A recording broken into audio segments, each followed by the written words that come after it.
How's it going, y'all? This is OBB, the Diecast News Guy, and welcome everybody to another Next Gen 2022 NASCAR Diecast review. And today it's going to be on your most recent winner at the New Hampshire Motor Speedway, which is kind of the guy I kind of picked because he has been really dominant here the last few times, especially in the Xfinity Series. I mean, he is still undefeated. But today is going to be on one of the newest releases they can get at the haulers right now. They had these, I think, like a few weeks ago at Road America in Nashville. But today is going to be on Christopher Bell's 2022 DeWalt Toyota Camry for Joe Gibbs Racing. So yeah, this is actually one of the first Toyota Next Gen cars that actually kind of hit the shelves. And yeah, let me tell you what, man. I mean, we've had a lot of good previews about this, but I think the one thing a lot of people are looking forward to is the chrome number, or the nice little chrome reflective number, kind of like what the Harrison Burton car has too, which is really cool. We'll probably talk about more of this in a second, guys. Show you guys a nice little 360 view of the pretty basic box, but pretty nice right here. And yeah, this paint scheme is a little divisive, but I will say it is a lot better than than the Rheem card, that's for certain. But without further ado, let's go and kick off this bad boy and let's take a closer look and start the official diecast review and unboxing of Christopher Bell's 2022 DeWalt car. And alrighty, guys, we got this diecast off this box, and man, let me tell you what, this paint scheme is starting to grow on to me. I mean, at first I was not really a big fan of it, especially with all the placement, the logos, and I didn't think the chrome number was going to work. But you know what, man, the more I kind of look at this, and I actually saw this car ran a few times this year, since this has been mostly his primary car for majority of the season. I must say, I mean, this is actually a relatively nice car.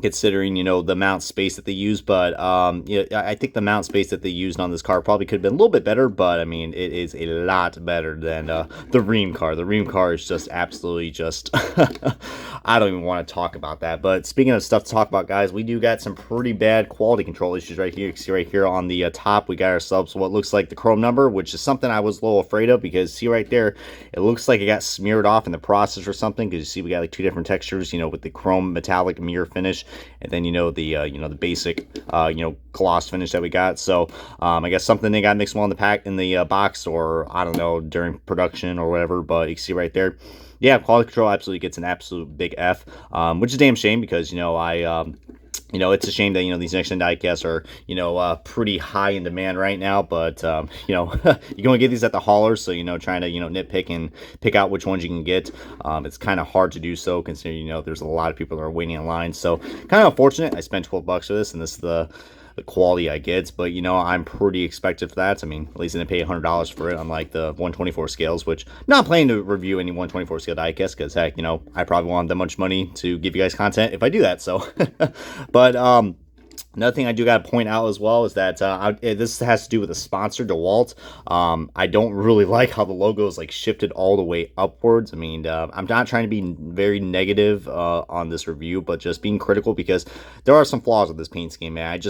Now I know the reason why they have the DeWalt logo like is shifted up, because they have like different I guess associate sponsors that are on the hood, but this is based off his Daytona 500 car, which I believe he didn't have any. So it just looks very plain. I mean, is the logo placement? Well, I will tell you one thing: the logo placement is a lot more better than the freaking than the Ricky Stenhouse Jr. JT Daugherty paint schemes that we've had, where it's like on the bottom, which I don't know why.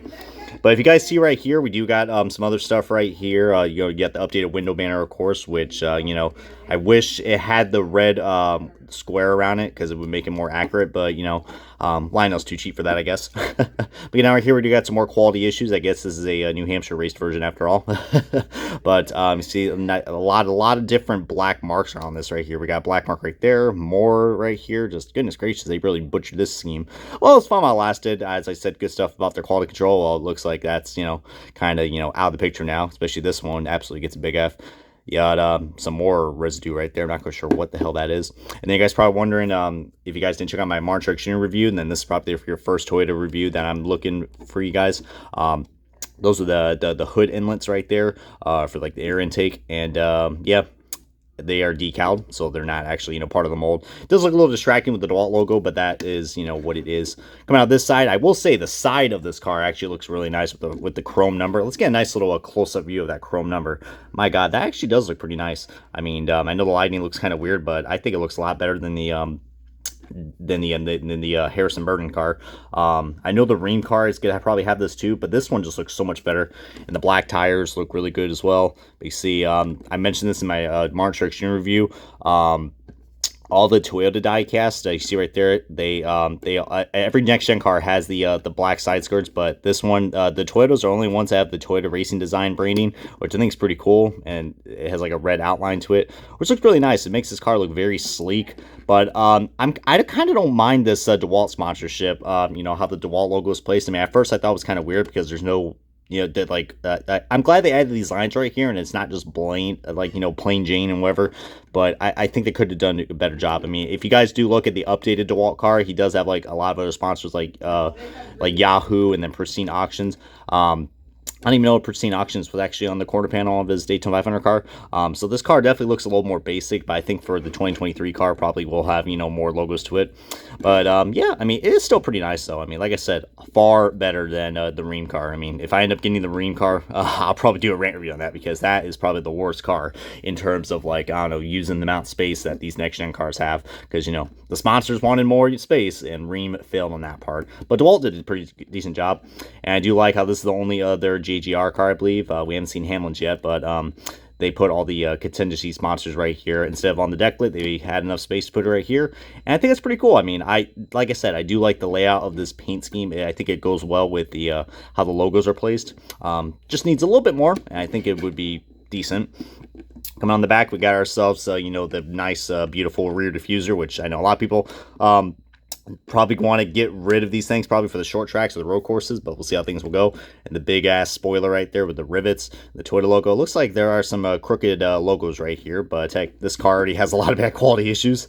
We got some more DeWalt sponsorship, and right where the you see Bell's name right there, for whom the bell tolls.